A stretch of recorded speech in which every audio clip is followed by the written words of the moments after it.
It's officially planting day, and I'm finally filling our Vego Garden bed.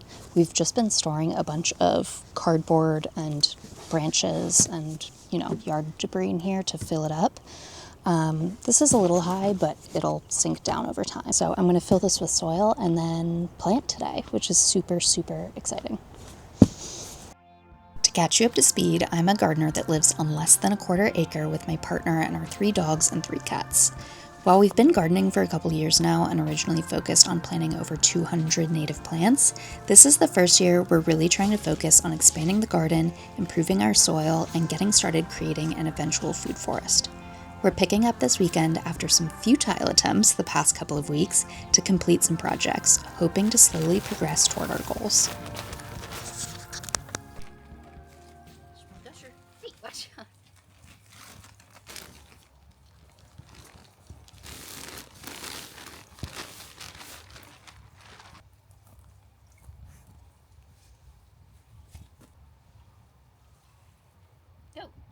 Go on.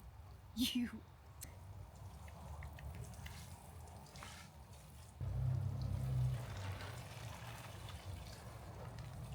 No, stop. Go.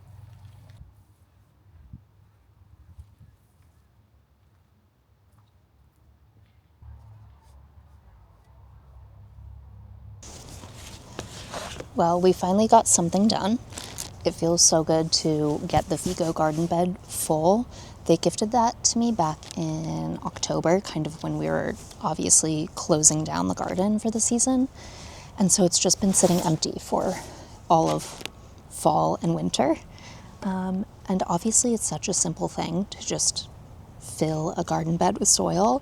But after last week, if you saw my video where I got nothing done, it just feels good to close something off, to check it off the list. And now I can focus on sort of the planting plan, which I haven't thought of at all. Classic. I did choose our tomato varieties earlier in the year, and I have them all labeled, but I actually don't remember which are determinate versus indeterminate, which is going to help shape my plan. This is definitely more tomatoes than we've planted previously, and I'm not really even sure where they're all going to go. So I'm just going to write down the varieties and kind of come up with a plan.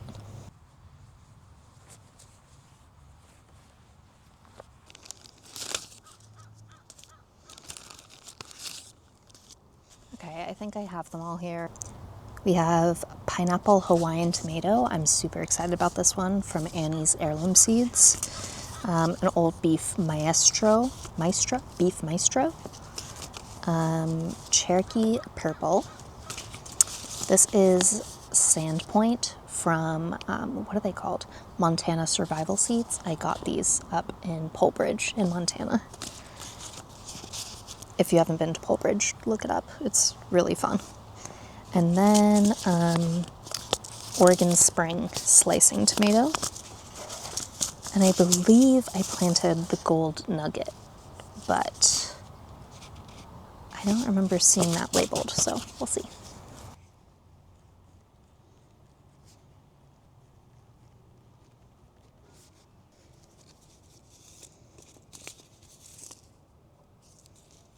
So now I just have to get to planning where to plant everything.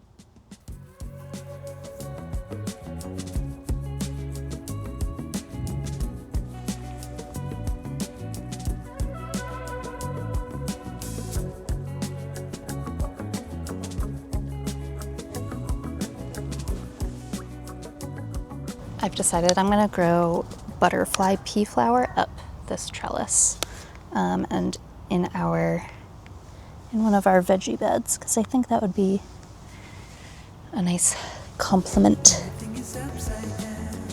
to the space.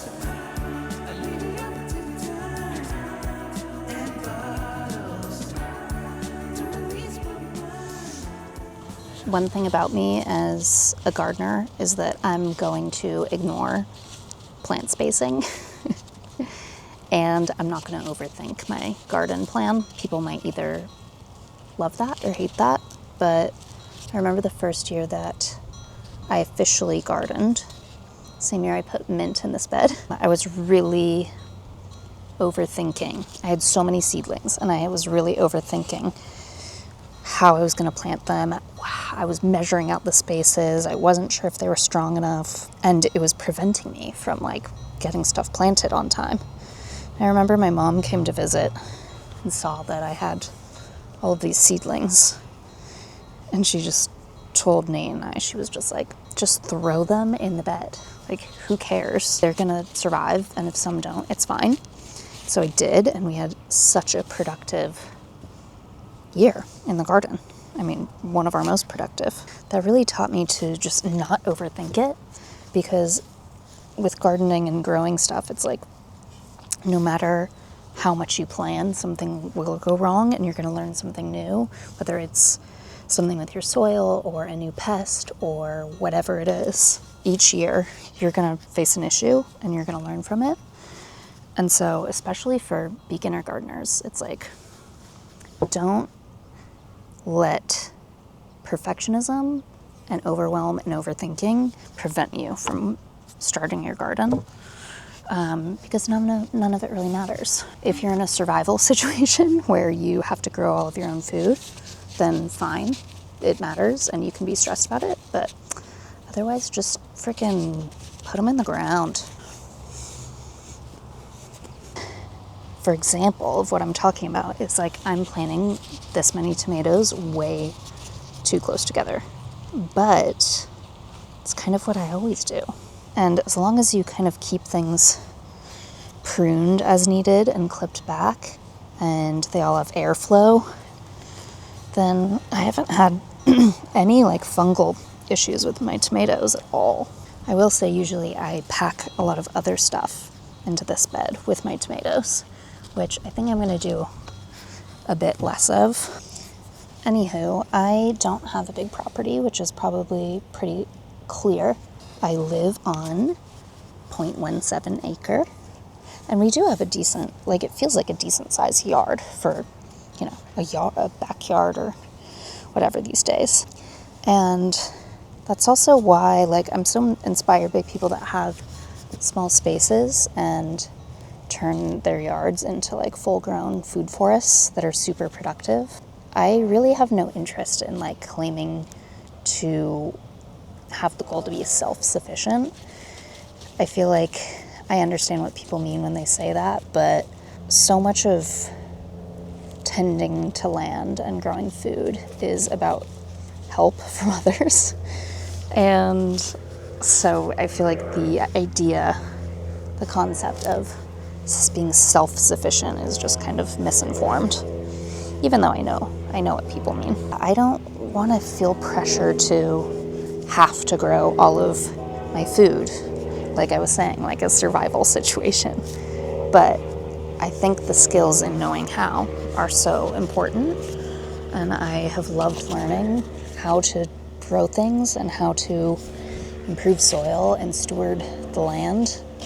And I'd love to have sort of like a food forest vibe going on one day when I can get projects completed a little faster, a little easier. But yeah, I don't have a big property, so it's like a lot of raised beds, a lot of native plants, and some flowers and stuff dispersed in where I can fit them. Okay, I finished my planting, I think, for the day. There's more to plant. I didn't plant my peppers, my eggplant, some other herbs that I have started in the seedling trays. I'm gonna up-pot them and give them a bit more time because I haven't up-potted them when I should have, and they just kind of need time to grow a bit bigger and stronger. But what I did plant in this bed, in my Vego bed, I did cantaloupe, like all along this side. I'm going to put some sort of like, maybe like a cut down cattle panel to grow them up on this side. butterfly pea flower at the end, and then I did like shove some random tomatoes in here that couldn't fit in the other bed. And then coming over to the big bed, all of my determinate tomatoes, and then one or maybe two determinate that I needed to shove in there. Look at this oregano. It's just going hard.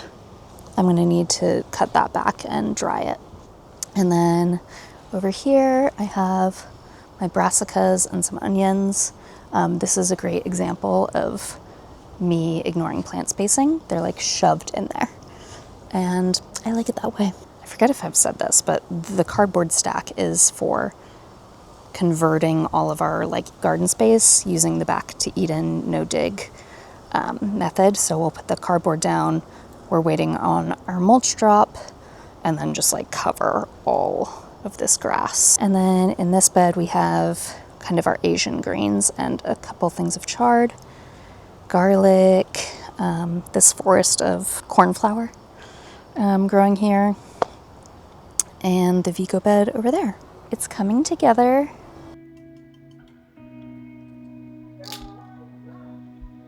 Cheers. It's pretty good.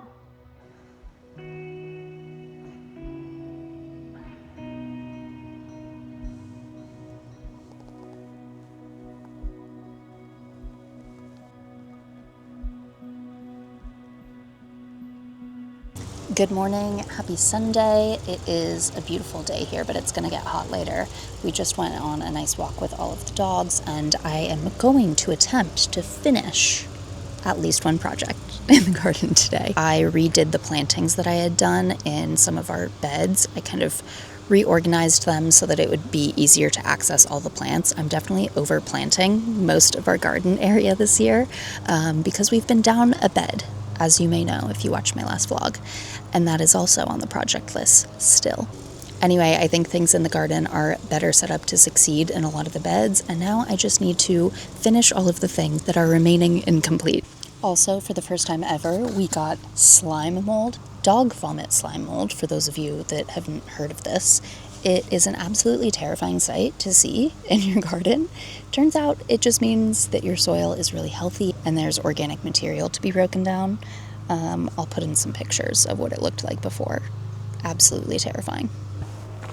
I think one of the first things I'm going to do is start trying to fix the garden bed, which I have been putting off for a long time.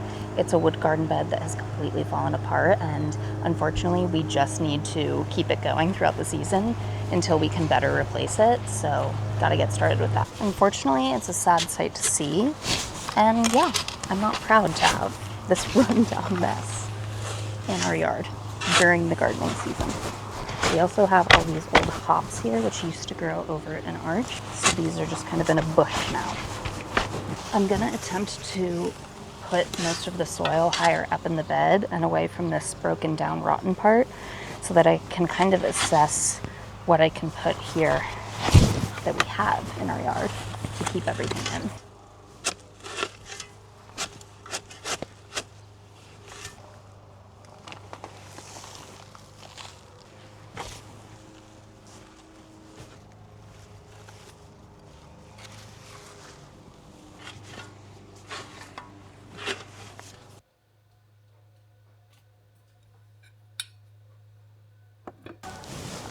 Arrow gets the hiccups every single day, usually twice a day.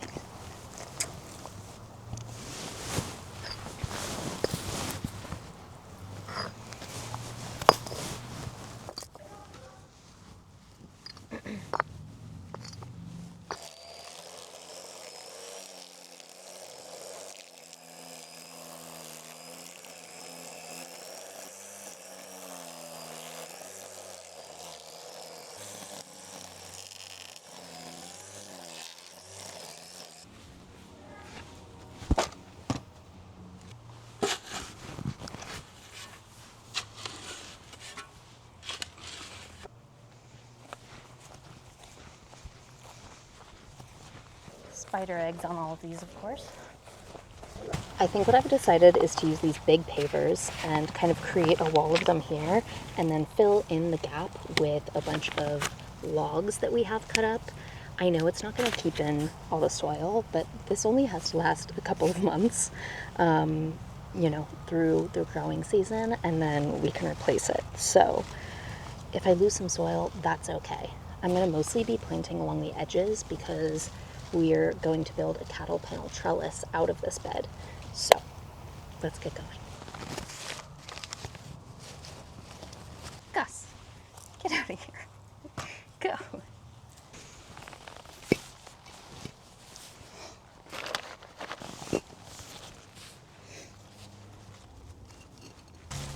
Welcome to our debris pile of doom.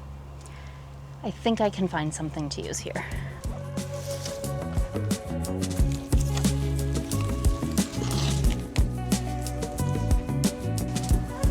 All right, let's see how this pans out.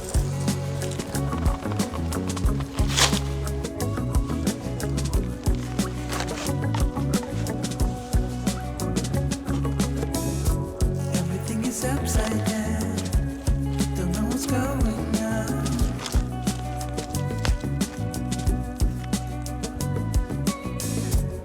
I see you pass me by, and you don't walk alone. Yeah, yeah. Okay, I think I got it done. It doesn't look that stable from this outside view. It looks like it'll tumble at any moment, but actually I've been kind of like putting weight on it and stuff, and it's pretty solid. I used smaller sticks down below to fill in the gaps and cracks that the bigger logs couldn't fill, and I know this plastic is not good to have under a bunch of soil, but again, only a couple of months and then all of this will come down.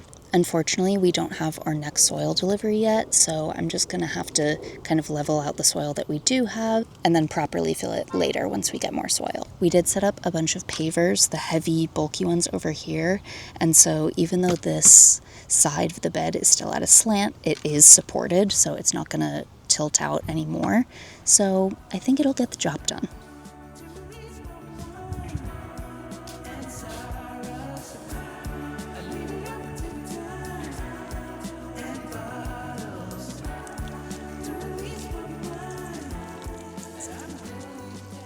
Well, it's not perfect, and I'm definitely gonna lose some soil out of many of the cracks and slants, but that's okay. I can handle that. Moving on. Something that's been driving me absolutely crazy is that I never mulched this garden bed, and every time I walk by it when it needs watering, it looks so dry, and it's driving me insane. It's like a garden ick whenever I see it. Just a completely dry bed. Bad news.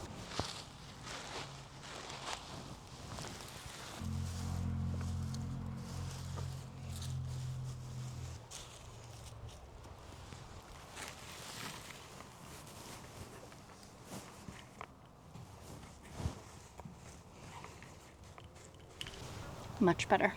I feel like one of the things that makes a garden super homey, whimsical, and cozy are bird feeders.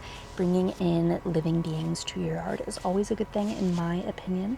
So I think it's time to fill all of our bird feeders and start making hummingbird food also, because I actually just saw one land in our cornflower and they're buzzing around asking where the feeders are.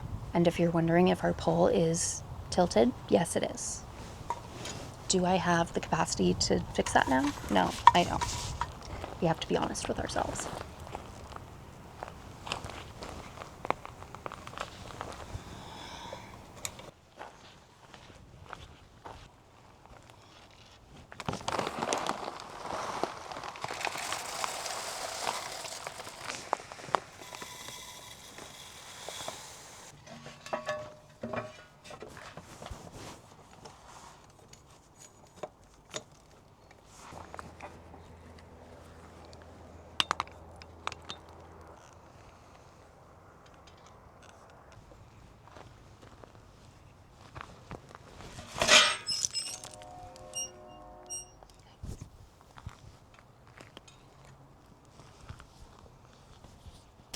This is a smart bird feeder that a brand so nicely sent me. and I love it because I get to see all of my bird visitors up close and personal.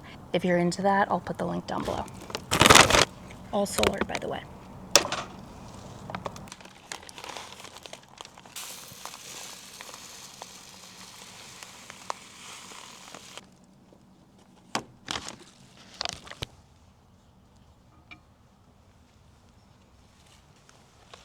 I've been needing to repot these for a long time.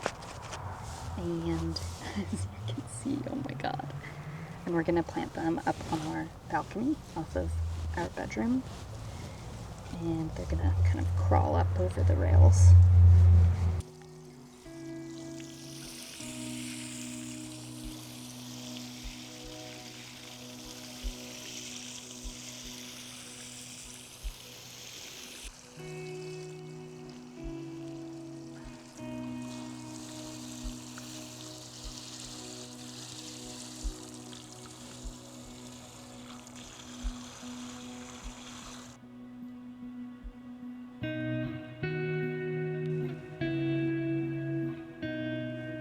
Well, I'm pretty exhausted. Finished the bed, which feels, oops, amazing. Mulched the garden bed, watered, cleaned and filled the bird feeders. I feel like that's a pretty successful Sunday. Feeling really happy that I actually finished a few things. So I'm exhausted. Gonna head in, have some dinner, and see you guys later.